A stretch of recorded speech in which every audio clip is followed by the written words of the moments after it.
I did fail to mention then in your bulletin there is this little thing, this trunk and treat postcard. It is there for you to give away. It is not there for you to have and put on a refrigerator, because you should already have this in your phone as a reminder to show up. So this is for you to give away. So do that. Even if it's a complete stranger. You see a family, you go to the restaurant today and you see a family there, go and say, hey, we got this thing at the church, and invite them. Typically, I'm pretty good with directions. It was kind of fun, and I kind of do it to mess with my kids a little bit too. And I'll talk and I'll give directions. And I'll say, go north or turn east. And they're like, okay, left or right. I've been pretty good with directions for a good chunk of my life. But there was this one time when we were hiking. It was an overnight hike. We were working with Teen Ranch. We were leading a group of juvenile delinquents. And we went to West Virginia. And this hike, they took us up to the highest peak in West Virginia. I don't remember what mountain it's called, but they took us up. You can actually drive up to it. They dropped us off at this parking lot up there. We all had our packs on, our tents, our sleeping bags, everything. Now, neither Becky or I had ever done this before, overnight hiking like this. The other adult couple that we were with had never done this either. And we're leading 13, 14, 15, 16-year-old teenage boys who had never been farther from Detroit. They were from Detroit. Some of them had never been farther from home than Flint. And we were taking them to the mountains of West Virginia. They dropped us off. They handed us a map, a book about this thick. They said, here's your map, here's your trail. Follow it out. We'll meet you tomorrow at this place. Good luck. They drove off, and so we're standing up there and like, okay, here's the trailhead. We're going to follow this trailhead. We went out. We found our campsite just fine. We had a good night sleeping there, camping. We got up the next morning. The four of us adults, we got together, and we looked at the map and said, okay, yep, this is the direction we're going. And all four of us agreed, and we headed out. And it was a few hours later that we realized that we should have gone east, and we went west. We went the complete opposite direction of where we were supposed to go. And at that point, we didn't know how far we had gone. We weren't quite sure where the trail had been. And so we kind of stopped and we prayed, and we just kind of felt that, well, the right thing to do was to keep going forward, because we were on an old trail and it was by a stream. So we knew that the stream eventually is going to come out someplace. We didn't know when or where, but we knew eventually we would come out. So like, well, we've got water, so we're just going to stay by the stream. And we kept walking, and we kept walking, and it was late that day that we finally made it out. But we were confident in our direction when we started out. We were all in agreement that the direction we were headed was the right direction. We were convinced that we were on the trail, and we even saw some old trail markers that indicated that, well, maybe we're on the right trail. It's a little faded, a little dirty, not very well maintained, because we were crawling over trees, and there was a part of the section of the trail was washed out. It was like, if we were more experienced, we would have known. But we were very fortunate and very blessed that we made it out. But we were very confident in going the wrong direction. We were aggressive in going the wrong direction. We were convinced for a long time that we were going in the right direction. But all along, we didn't start out in the wrong. We left camp going in the wrong direction. And it was an interesting time, but we didn't die, obviously. We made it out eventually. There is a story, as we talk about these close encounters with God, and we had some close encounters with God on that trip.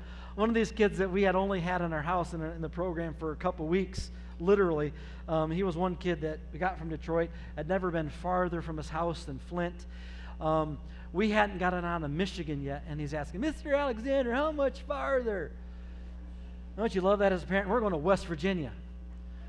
My answer, 5 minutes. 4 hours, 5 hours later, Mr. Alexander, how much farther? 5 minutes. You said that the last time. Quit asking. But there's this story. That had nothing to do with what I would talk about this morning. But there's this story of Paul that is Saul before he became Paul. So Saul, you remember Saul, Paul? If I say Saul, if I say Paul, I'm talking about the same person. I may get confused. I don't want you to be. So Saul, right? We know the story of Saul in Acts chapter 9. Saul was this guy. He was a Pharisee. He was by all accounts, by all measurements of his day, by all standards of his day, he was a good man. He was doing the right things according to the law, according to Jewish tradition, according to the temple. He was doing everything right. Acts chapter 9. Acts chapter 9, verse 1, we're going to read down through verse 9. Luke writes this. So the same person who wrote the Gospel of Luke writes the book of Acts. And so Luke is writing this. Meanwhile, Saul was uttering threats with every breath and was eager to kill the Lord's followers. Remember the first martyr, Stephen, was stoned to death.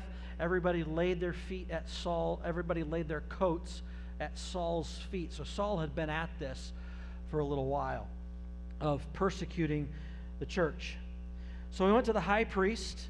He went to the high priest. He requested letters addressed to the synagogues in Damascus, asking for their cooperation in the arrest of any followers of the way he found there. He wanted to bring them, both men and women, back to Jerusalem in chains. As he was approaching Damascus on this mission, a light from heaven suddenly shone down around him. He fell to the ground and heard a voice saying to him, "Saul, Saul, why are you persecuting me?" "Who are you, Lord?" Saul asked. And the voice replied, "I am Jesus, the one you are persecuting. Now get up and go into the city, and you'll be told what you must do." Then the men with Saul stood speechless, for they heard the sound of someone's voice, but saw no one. Saul picked himself up off the ground, but when he opened his eyes, he was blind. So his companions led him by the hand to Damascus. He remained there blind for 3 days and did not eat or drink. Have any of you been like Becky and I did when you were convinced you were going in the wrong or in the right direction, but you found out sometime later that you were actually going in the wrong direction? Anybody else ever do that? No? Yes. No? Am I? Okay. I got two honest people that you are now my favorite people because you identify with me. But yeah, so sometimes we do that. When I was in college, I was coming home by myself, and I was making good time. That's translation for I was going really fast. I was speeding significantly, and I was making a really good time. And you remember over by Lansing and 69 when they put that bypass in on 69? You used to have to go through town, and they put that bypass in, and 96 and 69 run together for a little while there for about 5 miles. Well, this was just after it was done, and I wasn't super familiar with that exchange, and because I was making such a good time, I flew right past that turnoff on 69 to come home because I was in school in Indiana. So I'm just driving along, I'm making good time, like I don't recognize where I am. But I kept going because I was on the right road. But, it was dark, and I thought, and then I see signs for Grand Rapids and Westphalia, and I'm like, I'm pretty sure I'm in the wrong spot. So I had to turn around and make my way back, but I was, again, going in the opposite direction. And this happens sometime in life. And I love this saying, motion or action doesn't necessarily mean progress. Just because you're moving, just because you have action, just because you have motion, just because you have movement doesn't mean you're making progress. Rocking horses. You can get on a rocking horse and you can go and you can work up a sweat, but you're not going anywhere. You can get on a treadmill, not that I do, but you can get on a treadmill. You can get on a stationary bike, and you can have all kinds of movement. You can have all kinds of action. You can have all kinds of activity. But you aren't going anywhere. I'm not saying, don't get me wrong, treadmills and exercise bikes are good, but motion and movement doesn't necessarily mean progress. And the same thing is true spiritually speaking. We can think we are doing good things, and we are making progress because we have movement, because we have action, because we're doing something. We can think, well, because I go to church, or because maybe I say grace before a meal once in a while, or maybe because when I'm really sad or really desperate, I'll say a Hail Mary, and I'll say fire off a prayer and just be, kind of a 911 call. That because there is some progress, because there is some movement, because we have some action spiritually in our life, we can think that we're making progress, and we can think that we are becoming more like Jesus, or we're acting more like Jesus, or we're a good Christian because we do some of this movement, we have some of this action. But it's not necessarily true. Don't mistake movement and action for progress. They aren't one and the same thing. Paul, we find ourselves here, he had lots of action, spiritually speaking, lots of action, lots of movement, but as far as progress goes in his spiritual life, he wasn't making any. He was actually going in the opposite direction. He was doing the wrong thing. At this time, we have everybody is after Christians. In Acts here, you have the Jews who were after the Christians because the Jews were saying, or the Christians were saying, well, the Jewish faith is wrong. The Jewish belief system is wrong. And so you had the Jews who were persecuting the Christians, and you had the Romans who were persecuting the Christians as well, because the Christians were saying, well, I have no king but Jesus. Caesar's not my king. My faith, because Caesar was a god. Caesar was viewed as a god. Well, now these Christians are saying, he's not God. This is God. Jesus is God. Yahweh is God. And so you had everybody who was coming after the Christians to kill the Christians. So the church spread, the church dispersed, the church fled, the church ran. So Saul, here's this guy who was, it says, zealous for the faith. He was enthusiastic for the wrong thing. He was enthusiastic and aggressive for the Jewish belief system. His focus was on the law. His focus was on the rules, and he was trying to adhere to the rules and to the law and to the social structure as opposed to the faith. And so he is very zealous. When you look at these words, it's kind of interesting. It says, meanwhile, verse 1, meanwhile Saul was uttering threats with every breath and was eager to kill the Lord's followers. Every breath literally means he was inhaling. What is literally saying is Paul lived and breathed his life centered around persecuting and pursuing Christians. He lived, ate, slept, everything was pursuing and killing Christians. Now, we don't have any evidence, historical evidence, that Paul physically, literally killed Christians. We get some indications that he may have by the words here and by what it said. But his whole life was about taking his group of friends, taking his bands he was together with in the wrong direction and pursuing the wrong thing. There's 15 of us on this hike. We're all together, all in agreement, all walking. Yes, but we are going in the complete opposite direction. Being in agreement didn't make us any more right. Being in agreement didn't put us in the right direction.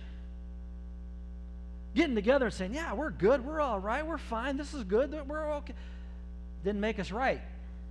We were still headed in the wrong direction. Paul was with a bunch of people. He had a bunch of people who were in agreement with him. Yeah, this is good. Yeah, we're good. This is right. Didn't make him right. So here's Saul doing this, living, breathing, eating, sleeping, persecuting Christians, believing he was doing it right, using the Old Testament as his justification, using Scripture, using the Bible to say this is right and good and the correct thing to do. So he used the Bible to justify his actions, to justify his behavior. So this is Paul. This is what's happening here. So in this scene, I see this as a clash of worldviews, a clash of theology, a clash of doctrine, a clash of passion, a clash of one person's will versus another person's will. And you have Paul, who was determined, who was living, breathing, passion. And the word that they actually use here for Christians is slaughter. It's a very graphic term that Paul is thinking this way. So you have this view of the law and this view of, I'm going to be loyal to God. I'm going to be loyal to Him by living this way. And I'm going to claim it. And Jesus shows up and confronts Saul. Confronts him. Says, Saul. You ever have to do that to your kids or to your spouse? Call their name out a couple times to get their attention? Say, hey, listen to me. I'm right here. Anybody ever have to do that? That's what Jesus is doing to Paul. Saul.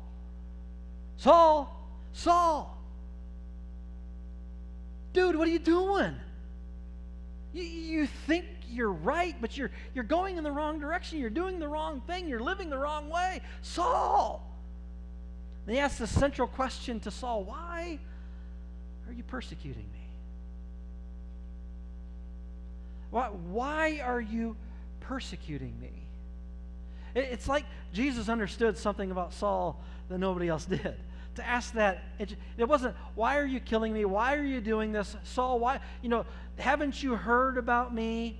Because Saul and Jesus would have been alive at the same time. This incident, rough estimates about time frame. Jesus was killed 29, 30 AD, something like that, somewhere in that neighborhood. This happens about 36, 35 AD. So Jesus and Saul would have been alive at the same time. So when Jesus confronts Saul in this majestic way, it wasn't, hey, didn't you hear? Don't you? That's why are you persecuting me? You have this, Saul, you think you're doing the right thing. You think you're going in the right direction. You're eager to do this. You're excited about this. Some of your translations say he was zealous. This was right. He was, I'm all in. I'm all in. Our statement, right, that we have painted on the walls around here. This was Saul's life, but he was in the wrong direction. He was going the wrong way. He was doing the wrong thing, thinking wrong thoughts, acting wrong. And then we have this clash. This shows up. Jesus confronts Saul. Saul falls on his face. And I think it's so interesting how it says 3 days. Jesus confronts him. Hey, you're wrong. You're persecuting me. You're going to go into this town, and I'm going to tell you later what you're going to do. But you need some time to think about this. 3 days, Saul was blind. For 3 days, Saul, can you imagine living your life actively and all of a sudden you're completely, wholly, utterly, totally dependent on somebody else holding him by the hand? It says the other people with him grabbed him and they escorted him and they led him into town to be completely dependent, completely and totally blind. If that happened to you, I don't know about you, but if it happened to me, I think I'd have a lot of time of introspection, a lot of time of self-reflection and evaluation of what I've been confronted. Why am I persecuting him? Why am I doing this? Why? I thought I was right, but obviously I'm not, because he's asked the question, and these thoughts just start going around in your head if all of a sudden you're blind and you can't go kill anybody today, and so what are you going to do? You're going to sit there in your house, you're going to sit there and you're like, well, God, what does that mean? I thought I was right, and obviously I'm not right, so, and we start to evaluate, Paul starts to evaluate and starts to think and starts to process and starts to consider, and he remembers. I'm guessing this isn't in the Bible, so I'm guessing, so don't hold me to this, but if you think I'm wrong, I remember hearing those stories, Jesus, about what you did, and I remember the miracles that you did, and I remember the story about the cross, and I know that you were killed, and I know that they reported that the tomb was empty, but my colleagues, the other Pharisees, they kind of explained that away, and I accepted that explanation, but maybe now I'm kind of wondering, because I just talked to you. It doesn't seem to make sense. And so for 3 days that Paul is thinking and Saul is processing and he's considering and he's evaluating, I think so much of us, our life in America today, and I'm going to talk to us, I'm going to talk to Blue Water, we get so headlong into what we're doing. We don't stop and consider, am I on the right path? We get so focused on whether it's tradition, whether it's habit, comfort level. It's what we see everybody else doing. So everybody else is doing it, it must be right. Everybody else is acting like this. Everybody else says these things. Everybody else does these things. So it must be right because we're all doing it. Didn't Jesus say something about broad is the road that many people follow, but it's the wrong path, narrow is the path? Didn't he say something like that? At least, yes, he did. So we so often live thinking that we're okay because other people around us are doing the same thing. Other people are gossiping. Other people are going to these establishments. Other people talk this way. Other people think this way. It must be okay. Had a friend in college that we lost an intramural softball game. If you want to see, you guys have played church softball before, right? A lot of you have seen it. Not always do church softball people act like church people. Well, a friend of mine, we were walking off the field and we had lost a close game, and he kind of messed up. You can't say it cost the game, but he had done something. He's walking off the field and he yells an expletive. Like, Paul. Ironic, his name is Paul. It's like, well, my dad says sometimes his dad worked in construction. Well, when you're around people, you got to talk like the people. No, you don't. You don't have to talk like that just because other people do. And one, we're not there. So it really doesn't apply. But that tends to be our behavior. It tends to be our thought process that, well, everybody else is doing it. It kind of acts, it kind of feels okay because we're getting affirmed by other people around us who are acting and behaving the same way. And Jesus wants to show up and say, Saul, insert your name into that. Why are you acting this way? Why are you talking this way? Why are you saying these things? Why are you going to these places? You think you're doing everything okay because you have other people with you, but you know it's not the right way. You know the way that you're going, in the direction you're going is the wrong way. So this clash shows up, and God confronts Saul with his life's choices that he's been affirmed in. The other people are like, yeah, Saul, that's great, good job, yeah. And maybe we have people in our life cheering us on, but we're going in the wrong direction. There's another saying I love that has encouraged me tremendously. And I've probably said it before, and I'm going to say it a lot because I believe in it. That God does not call the equipped, He equips the called. God does not call the equipped. We can sit back and think, well, I can't do that. I can't go there. I can't stop this behavior. You want me to really resist everything that's going on around me? You want me to act different? You want me to be different? I can't do that. I'm not going to do that. It's okay. We get so focused, again, we get so set in our ways that we think what we're doing is we've either convinced ourselves or we haven't stopped to consider. We haven't stopped to think. We haven't stopped to process of what is my actions, what is my behavior, the words that I'm saying, the life that I'm living, is it right? according to Jesus, not according to what everybody else is doing. Today, again, we can turn on the TV and we can watch TV and we can watch preachers, put that in air quotes, preachers, churches that teach all kinds of garbage but use the Bible to do it. We can twist Scripture a little bit, and we can say a lot of the social things that are out there are okay if we twist the Bible a little bit. Now, I want to say this as lovingly as I can, but there are churches out there that teach that homosexuality is okay. That's acceptable. It's not just acceptable, it's really, really good. Well, and they use the Bible to do it because they twist it. Now, I don't want you to take that as unkind or unloving, but sin is sin. And the same thing is true of gossip. That we as a church can gossip. We as a Christian can gossip. We as Christians can... Oh, now I'm going to start meddling. We can get drunk. I mean, the Bible says that's wrong. The Bible says that's sin.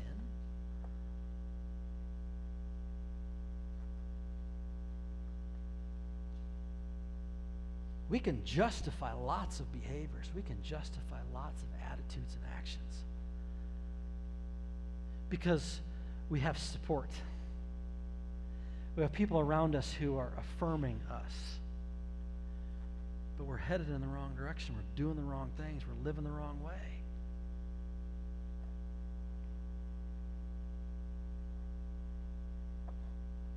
You may be saying, I can't do that. I can't change, I can't do that. God hasn't called me to that, or I'm not equipped to do that. God equips the called, and we're all called. We're all called to live holy lives. We're all called to live like Jesus. And if we are not, He will confront us. I don't know when. I mean, obviously, Saul lived this life for a little while. Why did Jesus wait until He did? I don't know. I have no idea why. Just because we may be living a certain way and we may think we're getting away with it, maybe even feel like it's being approved of and affirmed, doesn't mean that it is. We're going to talk about Balaam and his donkey through this series of Close Encounters with God. And, Balaam, the donkey's seeing something that Balaam doesn't see, and the donkey goes off the path, and Balaam doesn't see it. Balaam beats the donkey to get back on. I don't want to give the sermon away, but I think sometimes that's us, is that, we may not see what other people are seeing, and we may think that, I got to stay on this, and it's okay, and I'm going to get back on this path, and I'm going to do whatever I can to stay on this path. I'm going to do whatever I can to keep living this life, and obviously it's not wrong when maybe Jesus is opposing us. Jesus is trying to convict us through somebody else, maybe through church, maybe through music, a devotional, but we kind of put blinders on, and we kind of get we get determined, and we just keep walking. Have you ever watched those Facebook videos or whatever where somebody's walking through the mall staring at their phone and they fall in the fountains? I find those hilarious. And maybe they reflect a little bit about my personality, but I just, it's just so funny. But spiritually, I think we do the same thing. We get so focused in life that maybe sometimes Jesus has to put a fountain in our path to get our attention and get us to look up and to get us to examine and to get us to reflect. Again, I think we so often evaluate our life and what we're doing and the right and wrong in our life based on people around us. You look back at the story, in verse 1, it says he went to the high priest. Verse 2, he requested letters addressed to the synagogue. He got the affirmation he was looking for. He got the support and the approval that he desired. It didn't matter that they were wrong too. We can get affirmation. We can get approval. We can get affirmation. We can get other people to say, yes, this is okay. Yes, this is right. And it doesn't mean that it is. And sometimes, and I pray that if this is you this morning, and if you're kind of living, and I understand that maybe this morning I'm talking to just a very few number of people. But I pray that Jesus confronts you. I pray that if you're not getting the messages, because I believe that Saul had the messages subtly, or he knew about who Christians were, obviously because he was pursuing them. He was trying to kill them. He knew their message. He knew their way of life. He knew, I think, the truth. Jesus shows up in this incredible, powerful, miraculous way to stop the behavior, to stop the way he's living his life. And I pray that if you're here this morning and maybe that's you, I pray that Jesus shows up in an amazing, powerful, miraculous way to stop you and says, hey, what are you doing? You've blown through all the other warning signs. You've ran all the stop signs I put out in front of you. You've had the blinders on. You've had your fingers in your ears. Stop. This close encounter with Jesus is just, I think, one of the, I don't know about most powerful to me, but it's a pretty powerful one in my life. The way he shows up and confronts Paul in his sin, when he thinks he's doing what's right, when Saul has had the approval of people around him, even religious leaders. We can turn on the TV and we can hear just about anything we want to hear to affirm our values and to affirm our choices and to affirm our decisions. I think that's why people like Joel Osteen and Creflo Dollar and some others are so popular today, is they take the Bible and they say, you know what, you should be happy, you should be wealthy, you should have the job of your dream. I mean, who doesn't want that? Not what the Bible says. We can twist it. Who are you listening to? Who are you following? Who are you spending time with? The choices and the decisions in your life that you've made, have you stopped long enough to evaluate, just because I can doesn't mean I should? Just because I can do these things, just because I can live this way, and maybe I'll be okay. Maybe I'll be all right. I'm pretty sure. You love those commercials. I can't think of the guy's name. The comedian, black guy. He's pretty sure. You're pretty sure? Well, I'm pretty sure these parachutes are packed right. You know, I'm pretty sure the brakes work on the car. I'm pretty sure, it's safe. I'm pretty sure those bees are just normal bees. And he goes through all these pretty sures. Wouldn't you rather be certain than pretty sure? And I think a lot of us Christians live our lives, well, I'm pretty sure. I'm pretty sure. You want to gamble your future, your eternity on pretty sure? I'm confident in my right direction because I haven't had opposition or I've got other people going along with me.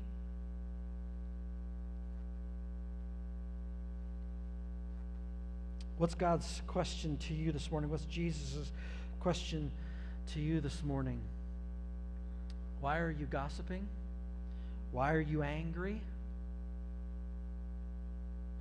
Why are you doing those things? Why is your behavior this way? Why are you angry with that person? Why are you angry with me?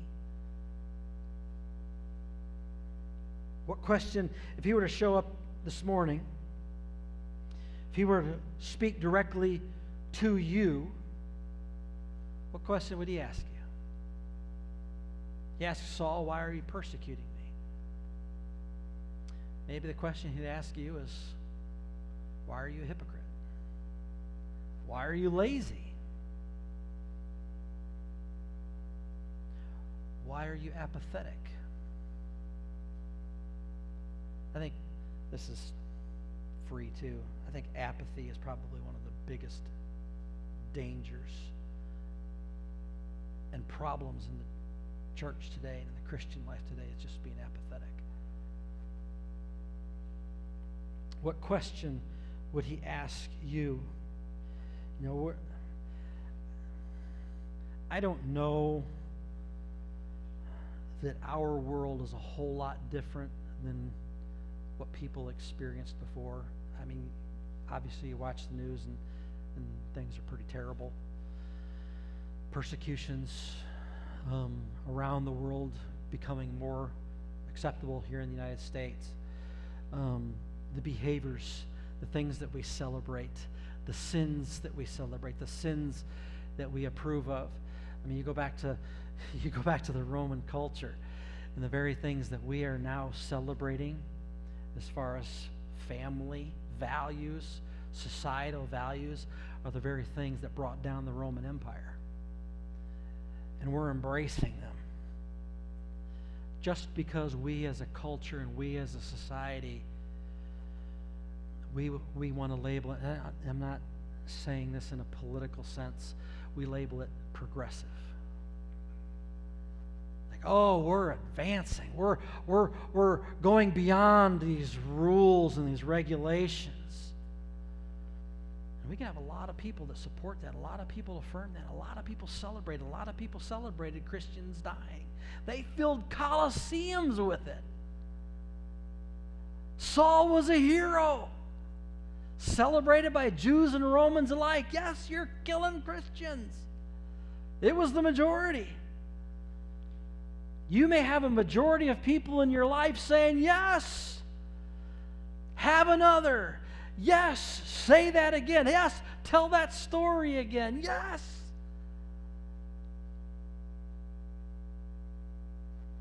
Doesn't mean it's right. And I pray that Jesus confronts you. I pray that Jesus confronts me. The attitudes that I have, the thought life, behavior. God confront me. Because I don't care if I have the cheering of the crowds if I don't have the approval of your voice. If I don't hear you say, well done.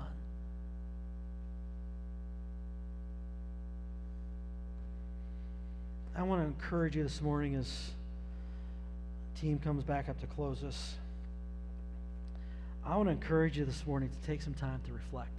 Paul had 3 days of blindness. There was a lady years ago who I could see just a lot of unhealth in her life. A lot of behavior that wasn't right, just her priorities weren't right. She was a believer. I talked to her about that many times, about, you need to not be doing this. And she didn't. And she kept going. And one day, I really do believe it was the leading of the Holy Spirit when I said this. I looked at her and I said, if you don't stop, I'm going to pray that you get sick. I'm going to pray that you get stopped. Because what you're doing isn't right, and the lifestyle you're living isn't healthy. You need to stop. And she got sick. I couldn't believe it. I was like, man, I'm so sorry. Not really, but I'm sorry. And she came to me, it was a couple months later, and she said, thank you for praying that way. Because I got sick and it stopped me. I got sick and I was forced to change and forced to confront the unhealthiness in my life. Like, you're welcome. But I pray that God confronts you. I pray for conviction. I pray that you would submit to his conviction first. But if you keep running in the wrong direction, I pray that God confronts you and God stops you. And I know that it'll be painful. I know that it'll be hard, but it'll be so much better than continuing on the path that you may be headed. Close encounters with God aren't always enjoyable, but always good. Let's stand together. Let's sing.